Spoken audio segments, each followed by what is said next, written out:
Today we're going to give these old wheels a new look.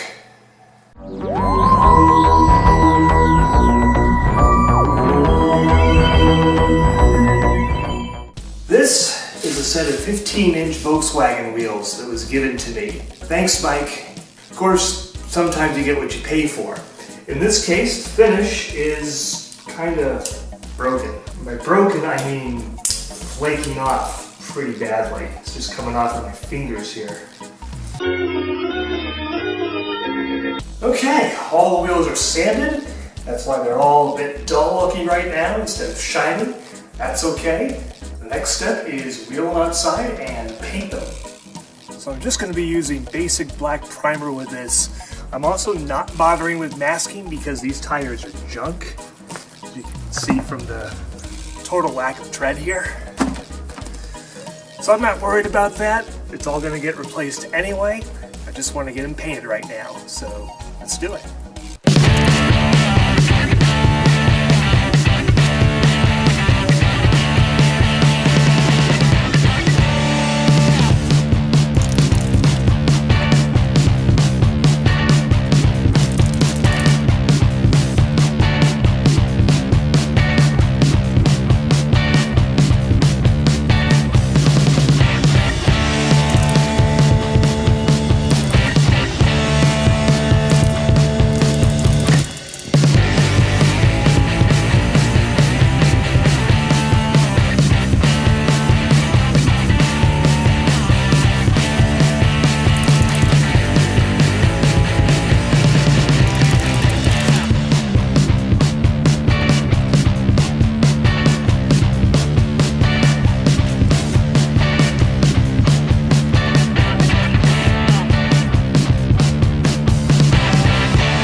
That's it.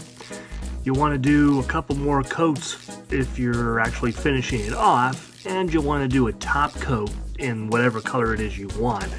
I didn't do a top coat yet because we don't know what color we're going to make the Jetta in the end.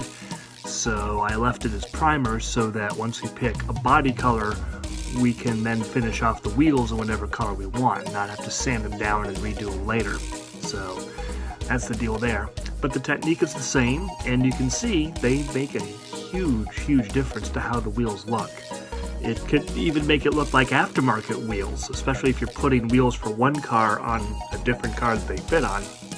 I fool people into thinking that I have some really expensive aftermarket alloys that way, when all I had was just the stock wheels off a different model.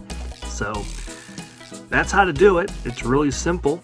I wouldn't want to do it on $1,000 alloys, but $1,000 alloys wouldn't have the finish flaking off in the first place. They're too good quality for that.